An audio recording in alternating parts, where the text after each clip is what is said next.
sahabat, jumpa lagi kita di program Bincang Kita, bercakap bersama mencari makna.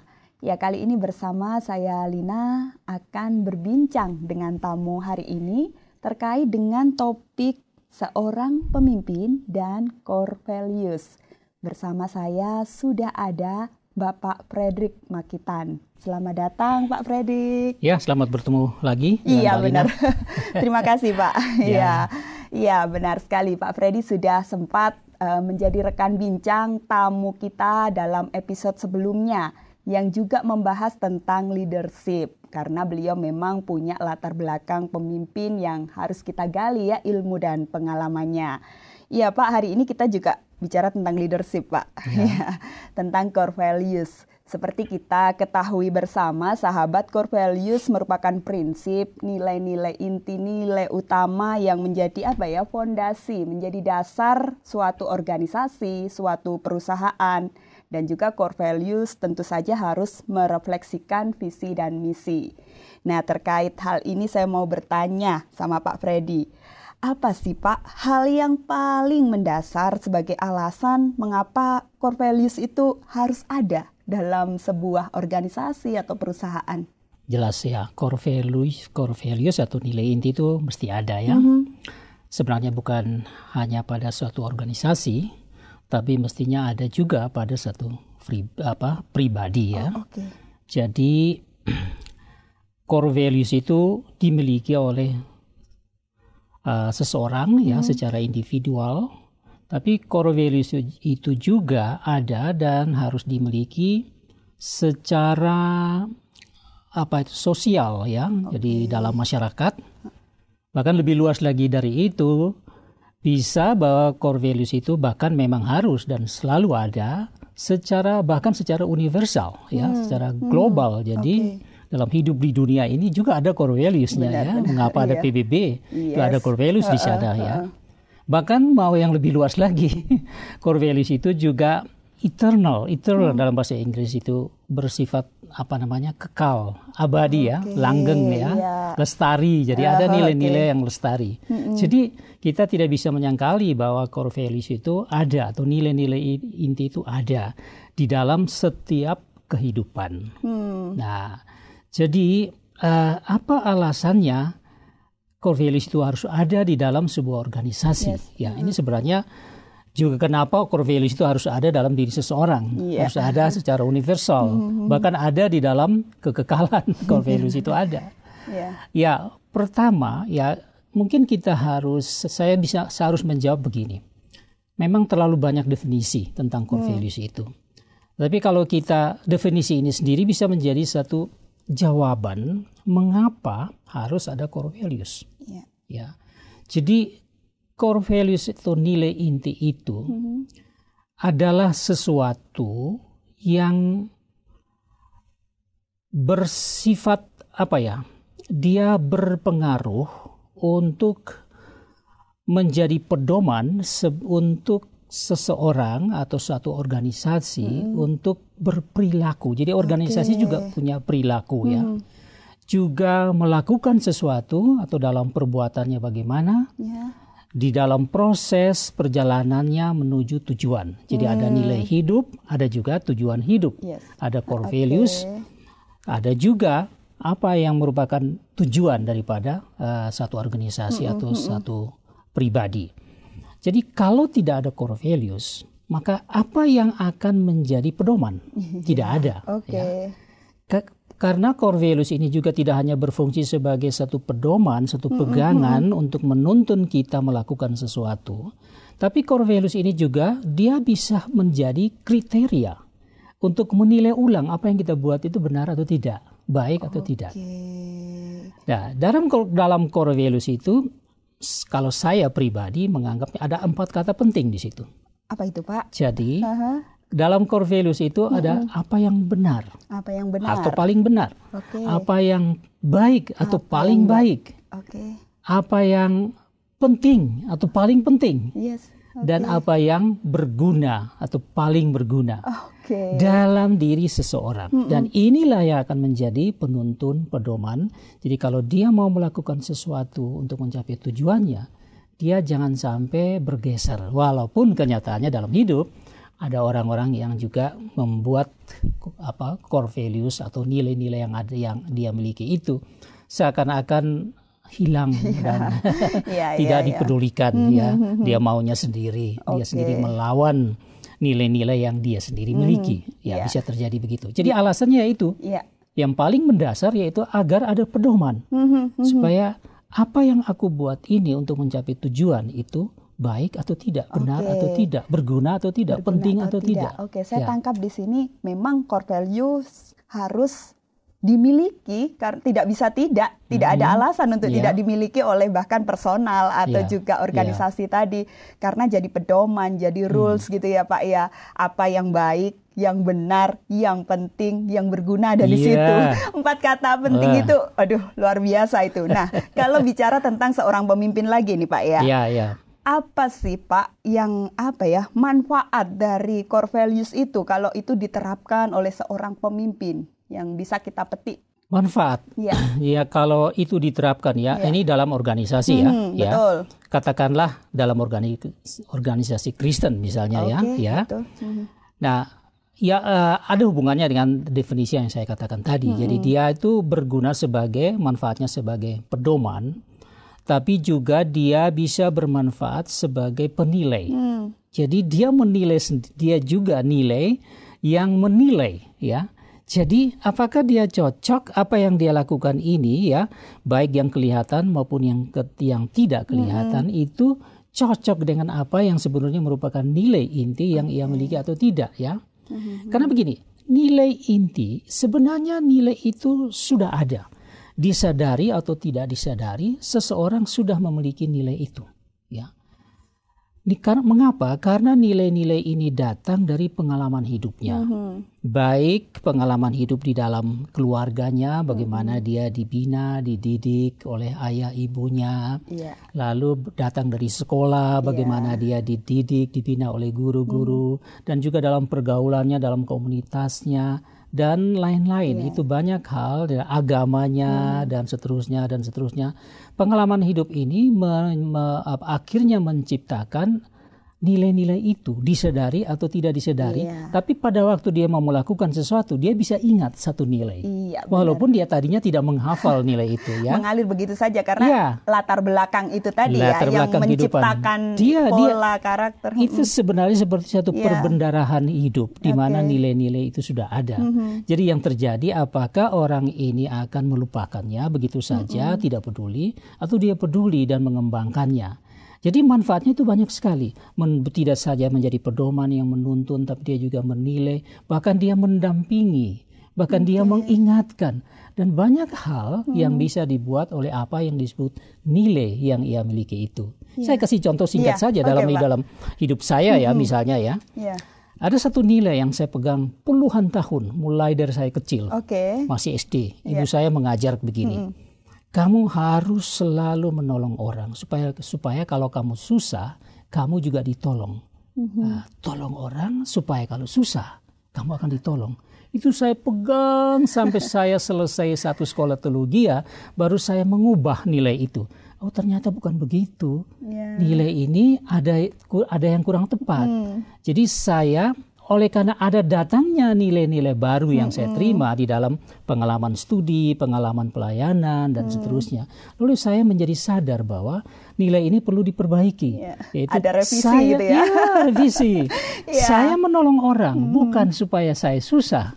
Nanti ditolong, tapi saya menolong orang supaya dia tertolong untuk dirinya. Jadi memang berangkat dari kasih dan empati begitu ya Pak? Betul, jadi saya memberi diri saya menjadi satu pertolongan bagi dia. Bukan saya menolong dia supaya nanti dia akan menolong saya atau orang lain menolong saya.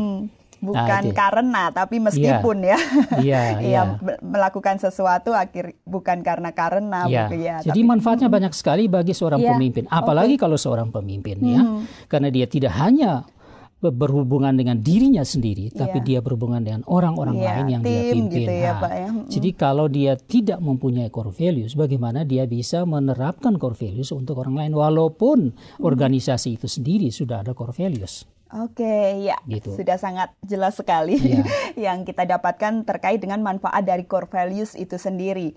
Bahkan juga terpenting untuk seorang pemimpin ya Pak ya. Nah, kalau bicara tentang pemimpin lagi nih Pak, kan dalam sebuah organisasi pasti ada beda-beda ya beberapa poin tentang core values ini. Kalau dari kacamata Pak Freddy, 3 atau maksimal 5 ya Pak ya, poin dari core values yang paling highlight, paling prioritas yang harus dimiliki oleh sebuah organisasi, dan kenapa tentu saja. Mengapa ya? Iya. Ya, core values itu kan banyak ya. Betul, ada yang memiliki belasan. Ada yang, lebih bisa puluhan bahkan, ya. Ya, apalagi yang saya katakan tadi, kalau itu ada di dalam perbendaharaan, dia bisa saja baru sadar, oh ini ada yang perlu ini. Atau ada yang dia pegang kuat-kuat ya. Dia sudah sadar, dia ingat dan dia pegang kuat-kuat. Jadi kalau jadi begini, core values itu atau nilai-nilai inti itu kan banyak ya. Sekalipun banyak, itu dia seperti apa ya, ada sat perekat ya, yang merekatkan satu dengan yang lain. Jadi mereka itu nilai-nilai itu terikat satu sama lain. Karena semua ini yang baik. Ya, semua yang dianggap benar. Berguna dan penting itu semua. Jadi itu kait-mengait, tidak bisa kita mencopot 1, 2, 3 seakan-akan yang lain itu terlepas. Yang bisa kita buat adalah kebetulan di dalam satu kesempatan, dalam satu situasi, dalam satu tujuan tertentu, maka yang akan menonjol mungkin 2, 3, 4, 5. Jadi saya hanya bisa katakan bahwa entah 3, entah 4, entah 5 atau lebih dari itu adalah core value yang mungkin terpilih, yang dalam arti muncul atau muncul sendiri, bahkan saya bisa panggil dia keluar untuk mengingatkan saya kalau saya melakukan sesuatu pada suatu situasi untuk satu tujuan tertentu. Nah, kalau saya ditanya seandainya ini dalam organisasi ya. Iya, Pak. Dalam organisasi. Nah, kalau saya ditanya tentang 3 atau sampai 5 core values, ya mungkin yang saya pikirkan begini. Sekali lagi, ini bukan berarti dia itu yang terpenting, yang lain tidak penting. Tapi kalau dalam satu organisasi Kristen, lebih baik saya berbicara tentang organisasi Kristen ya, siapa mana saja. Kan kekristenan itu bukan hanya sekadar sebuah nama, ya. Tapi kekristenan itu adalah perilaku. Jadi ini bukan, jadi tidak ada organisasi Kristen sebenarnya, tapi organisasi yang berperilaku Kristen atau tidak. Karena nama itu hanya tidak lebih dari sebuah nama. Bisa saja namanya Kristen, tetapi perilakunya mungkin kadang-kadang berbeda. Nah, kalau saya ambil 3 misalnya, ya saya misalnya akan memilih begini. Yang paling penting, yang paling mendasar adalah iman. Iman dan penyerahan diri kepada Tuhan yang kita imani, yaitu Yesus Kristus. Kalau di dalam sebuah organisasi Kristen. Karena value semacam ini, value nilai inti semacam ini, yang penting bagi kita untuk menjaga sejauh mana organisasi ini memang organisasi yang percaya kepada Yesus Kristus, yang menyerahkan hidupnya pada Yesus Kristus, yang melakukan perintah Yesus Kristus, yang memuliakan Yesus Kristus, dan seterusnya, dan seterusnya.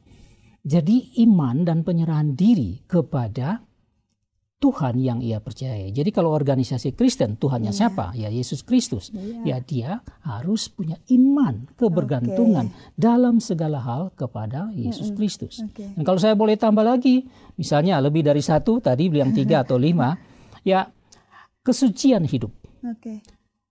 Organisasi Kristen harus memiliki satu value atau value yang mendasar atau core value, yaitu kesucian hidup. Jangan sampai organisasi Kristen tidak memiliki kesucian hidup. Di situ sama seperti kalau kita ingat Tuhan Yesus membuat cambuk, mengusir orang-orang yang berjualan di Bait Allah. Bait Allah begitu megah, begitu agung, Allah hadir di sana. Mereka jadikan seperti pasar hewan, gaduh, kotor, segala macam. Yesus mengusir. Jadi bayangkan sebuah organisasi, lalu Yesus katakan begini, jangan kamu jadikan rumah Bapakku menjadi sarang penyamun. Janganlah sebuah organisasi Kristen menjadi sarang, saya tidak mau sebut penyamun, tetapi sarang hal-hal yang tidak bernilai di situ. Nah, jadi kesucian hidup. Lalu di samping itu apa? Ketaatan juga merupakan sebuah nilai. Ketaatan kepada siapa? Kepada Tuhan lewat firman-Nya yang dipahami oleh organisasi itu. Harus ada ketaatan kepada Tuhan. Kalau organisasi ini hidupnya tidak taat kepada Tuhan, yang mulai dari pemimpin sampai seluruh timnya, ya maka apa gunanya organisasi ini kalau disebut sebagai organisasi Kristen? Ya. Selain itu, ada nilai persekutuan. Nah, karena orang-orang yang percaya kepada Kristus di seluruh dunia itu menjadi satu tubuh, ya, menjadi satu tubuh, yaitu tubuh Kristus menurut teologi Kristen yang kita tahu. Jadi kalau tidak ada persekutuan di dalam satu organisasi Kristen, ya ambruklah ya apa gunanya kita memakai nama Kristen kalau tidak ada satu persekutuan dalam sebagai orang-orang yang sama-sama beriman kepada Tuhan, sama-sama dipanggil oleh Tuhan yang sama untuk melayani Tuhan dan seterusnya. Dan kalau saya tambah lagi satu untuk genap 5, apalagi ya? Pelayanan. Ya. Jadi organisasi Kristen itu identitas yang paling menonjol itu apa? Iman kadang-kadang nggak bisa dilihat ya. Ketaatan ya kalau dia bersandiwara untuk taat di depan orang ya kelihatan. Tapi kalau di luar dia nggak taat kan siapa yang tahu ya? Tetapi kalau pelayanan, dia akan menjadi satu identitas yang jelas. Jadi organisasi Kristen adalah organisasi pelayan. Jadi nampak di dalam cara dia berinteraksi secara sosial, dalam melakukan sesuatu untuk tujuannya, semua adalah pelayanan. Jadi dia itu mengikuti hukum Kristus ya, atau sifat Kristus ya. Aku datang bukan untuk dilayani, melainkan untuk melayani. Jadi organisasi Kristen hadir bukan untuk dilayani, untuk dipikul. Ya, jadi jangan membuat dirinya dipikul orang, tetapi untuk melayani. Berarti turun. Ya, bagaimana orang bisa melayani kalau di ketinggian? Ya, harus di tempat yang paling rendah baru bisa melayani. Ya, kalau 5 ya cuma itu dulu saya kasih. Kalau minta 15 saya kasih 15. Cukup Pak, karena durasi. Tapi saya yakin 5 dari sekian banyak ini beberapa yang benar-benar penting, krusial untuk dimiliki. Tadi disebutkan secara spesifik organisasi Kristen, yayasan atau apapun lah itu ya. Iman, ya tentulah on the top ya Pak. Kesucian hidup, ketaatan, bicara tentang ketaatan di dalamnya pasti ada akuntabilitas, ada integritas dan macam-macamnya ya Pak ya. Dan tadi persekutuan dulu baru pelayanan. Bicara pelayanan juga tentu di dalamnya ada kerendahan hati, macam-macam. Kalau dikupas banyak ya Pak ya. Oke, sahabat juga bisa jadi punya versi yang berbeda, silakan. Tapi dari perbincangan kita mendapatkan 5 hal penting dari itu tadi ya, 5 hal penting yang paling highlight dari kacamata Pak Freddy. Ya baik, core values biasanya pasti secara mendasar sudah ada dalam sebuah organisasi sebagai pedoman tadi, sebagai guideline, sebagai track begitu. Tapi dalam menjalankan tugas kepemimpinan, gimana sih Pak seorang pemimpin dapat benar-benar secara maksimal bisa mengaplikasikan atau menerapkan core values yang ada itu? Iya. Jadi bagaimana seorang pemimpin dapat lebih maksimal atau secara sungguh-sungguh menerapkan itu di dalam organisasi. Nah, pertanyaan ini menimbulkan ada 2 sudut pandang sekaligus ya.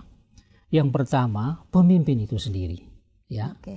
Dengan core values-nya, dia punya core values pribadi ya. Lalu ada organisasi yang mungkin sudah punya guidelines ya. Jadi tentang core values itu. Nah, sekarang 2 hal ini, dua sisi ini tergabung ya. Jadi seakan-akan ada 2 pribadi ya, yang satu kecil karena seorang diri, yang satu besar karena ada banyak orang di dalam situ ya. Nah, ini menjadi satu.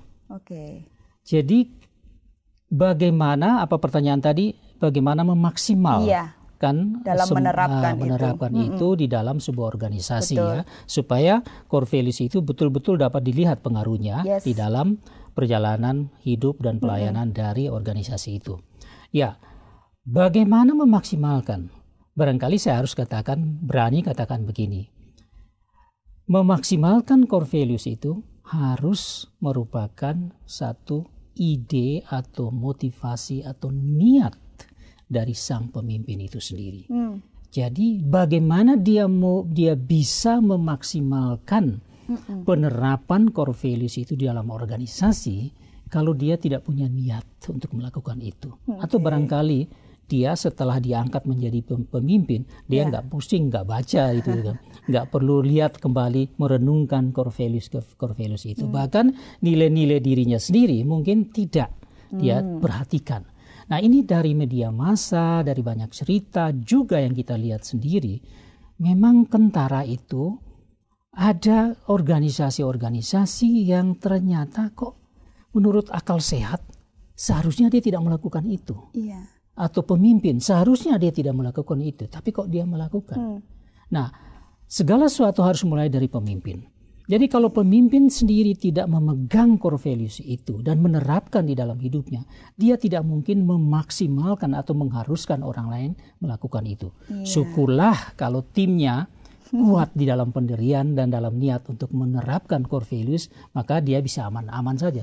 Tapi kalau orang-orang yang dipimpin meniru saja, lah pemimpin begitu ya aku juga begitu, ya rusaklah bagaimana dunia membaca hal itu. Nah, jadi ini merupakan satu kesatuan. Jadi yang harus kalau dikatakan bagaimana memaksimalkan, dimulai dari niat dan kemauan yang kuat atau passion dari sang pemimpin itu sendiri. Nah, kalau itu sudah jalan, maka dia memiliki satu kebebasan, memiliki satu kekuatan, punya wibawa untuk menolong timnya menerapkan itu dengan baik juga.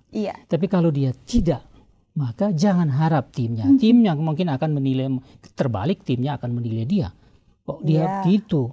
Ya, core values itu terbaca melalui perilaku dan perbuatan-perbuatan kita kan. Iya, benar. Nah, jadi itu yang pertama, yaitu bagaimana dia sendiri punya niat untuk mau mempertahankan nilai-nilai itu. Bukan dia tidak punya, ya. Ya, sebagai contoh saja ya.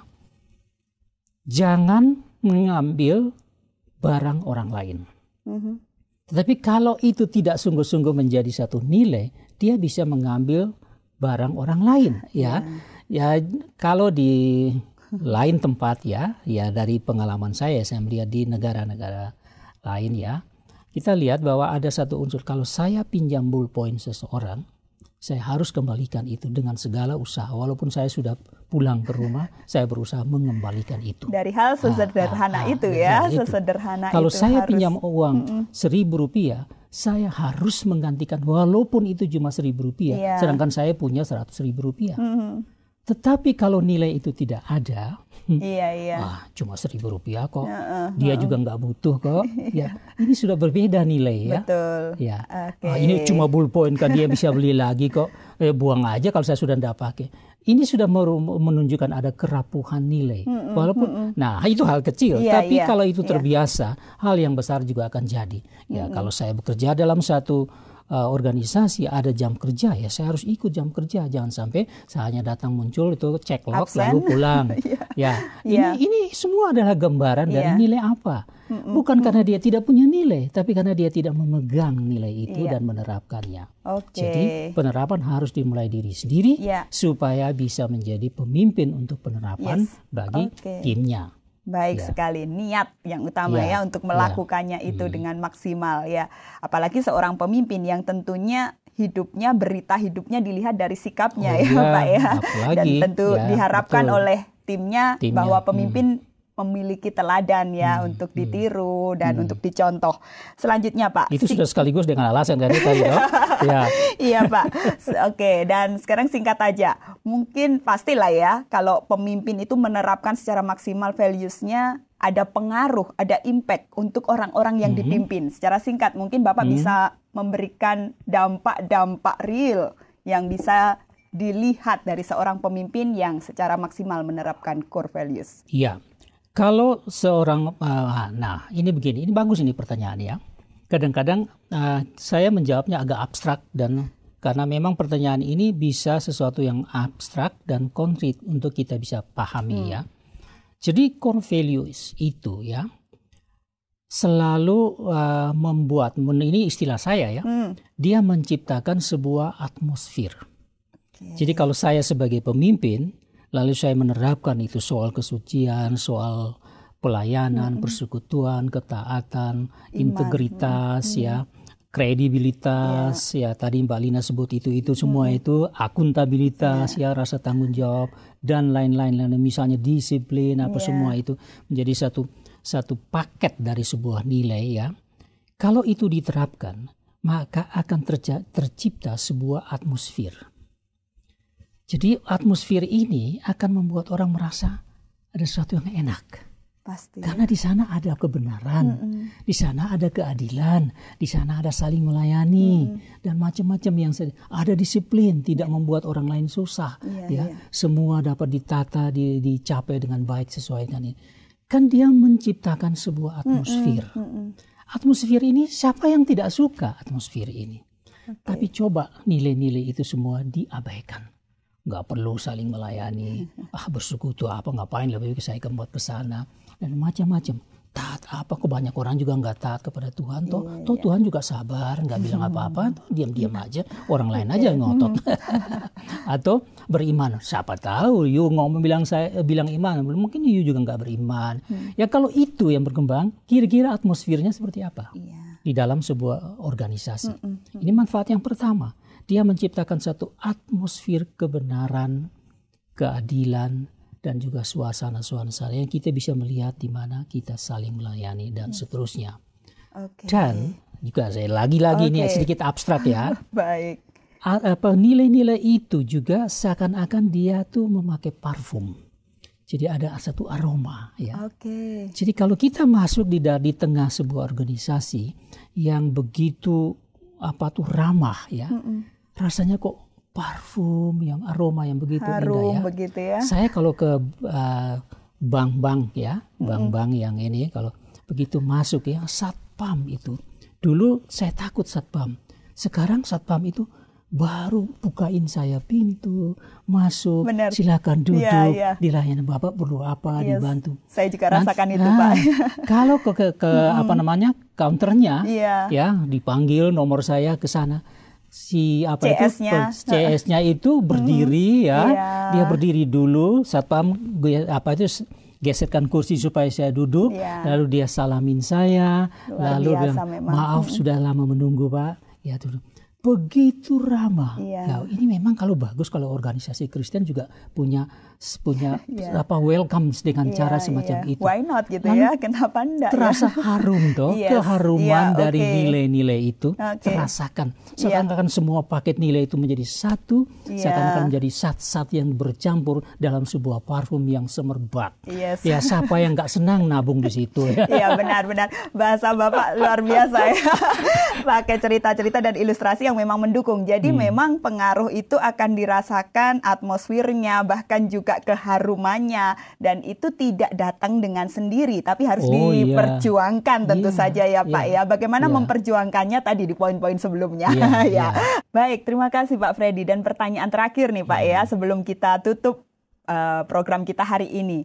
Satu saja, tokoh Alkitab yang mencerminkan sebuah core values yang dalam sebuah leadership-nya, memiliki leadership yang baik, yang menerapkan core values, bisa dicontohkan mungkin Pak? Di dalam Alkitab ini, karena ini konteks sebuah organisasi ya, sebuah persekutuan kecil, katakanlah organisasi kecil. Ya kalau di Alkitab itu memang ada banyak tokoh-tokoh pemimpin, tapi yang saya lihat situ dalam sejarah Alkitab atau sejarah Israel itu kita lihat ada raja-raja ya. Misalnya ada Saul, raja pertama, kemudian ada Daud, raja kedua, dan anaknya dan seterusnya. Ya lalu kemudian ada hakim-hakim, misalnya ada tuh Masa, hakim-hakim sebelumnya ya. Seperti itu yang banyak ya. Kalau itu satu pemimpin dalam arti sebuah organisasi kecil, kalau dalam keluarga banyak ya, ada Abraham, ada Ishak, Yakub dan seterusnya, masih banyak lagi ya, Samuel dan seterusnya itu banyak sekali ya. Tapi kalau dalam sifat dengan sifat organisasi, Yang paling menonjol sebetulnya adalah 12 murid Yesus yang dipimpin oleh Yesus sendiri. Cuma kan kalau kita bicara tentang Yesus, ya semua sempurna di situ ya. Nah, kita mau melihat manusia yang biasa-biasa ini ya, supaya kita bisa lihat bahwa ada orang yang ada pemimpin-pemimpin organisasi kecil. Ya, saya mungkin angkat satu ini ya, bisa sedikit jelas. Kalau Rasul Paulus, dia tidak terlalu kelihatan bahwa dia sudah memimpin sebuah organisasi kecuali teman sekerjanya ya. Tapi mungkin kita lihat pada diri Petrus ya. Petrus ini setelah Yesus mati, kemudian Yesus bangkit, kemudian dia seakan-akan menjadi seorang sangat kelihatan dan menurut kisah Alkitab itu, kisah-kisah dalam Alkitab, dia menjadi pemimpin dari gereja mula-mula. Nah, gereja mula-mula itu terdiri dari ada 12 murid itu ya, Yudas diganti oleh Matias ya, menjadi 12 lagi.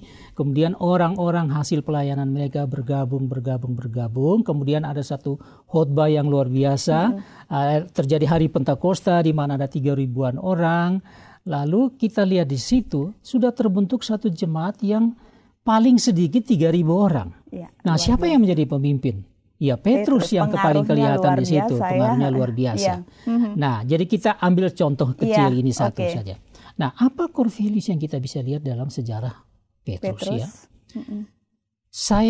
Ya tentu saja ada banyak kalau kita bisa temukan, tapi mungkin secara langsung saya bisa melihat pada diri Petrus ada satu core value atau dua core value yang bisa menonjol di sini, yaitu pertama, dia mengakui pengakuan akan Yesus sebagai Mesias dan anak Allah. Itu satu pengakuan, itu satu core values yang tidak begitu gampang di zaman itu di kalangan Israel. Karena Mesias itu adalah utusan Allah yang akan datang untuk memimpin bangsa Israel secara politis, untuk membebaskan Israel dari penjajahan Romawi yang ketika itu sudah hampir 1 abad lamanya ya. Di zaman Yesus itu sudah sekitar 90 tahun. Jadi tidak ada penderitaan lain, tidak ada sesuatu yang begitu menjadi fokus orang Israel kecuali tunggu Mesias datang, bebaskan mereka supaya Israel sama dengan dulu zaman Daud, zaman Salomo lagi yang wah serba hebat itu. Tapi dia mengakui Yesus yang sudah ditolak oleh pemimpin-pemimpin agama Yahudi. Dia bukan Mesias, tapi dia mengaku engkaulah Mesias dan anak Allah. Anak Allah ini istilah yang terlalu sulit untuk dipahami oleh orang Israel pada zaman itu. Kok anak Allah? Dia anak Yusuf dan Maria, kok anak Allah bagaimana? Nah, tapi pengakuan itu adalah pengakuan teologis. Sampai Tuhan Yesus mengatakan, bukan kamu yang berbicara itu, tapi Allah yang berbicara melalui kamu. Nah, jadi core values ini begitu penting di dalam, kalau kita mau ambil sebagai contoh, kalau tidak ada pengakuan yang dalam, yang benar dan kuat tentang siapa Yesus di dalam diri kita, dalam diri sebuah organisasi Kristen, maka organisasi ini rapuh. Diri kita pun rapuh. Yang kedua, masih ada kesetiaan. Kesetiaan dia. Kesetiaan Petrus ini luar biasa, walaupun kesetiaan itu diuji sangat berat. Ya, bayangkan pada waktu di Getsemani, dia menghunus pedang, begitu setianya kepada Yesus, dia potong kuping itu orang yang namanya Malkus. Lalu dia heran, kok Yesus ambil kembali pasang kupingnya, hilang semua, jadi sempurna lagi. Baru beberapa jam kemudian, dan itu terjadi kira-kira mungkin jam 1, jam 2 pagi. Baru beberapa jam kemudian setelah Yesus diadili ke Kayafas kemana-mana itu semua.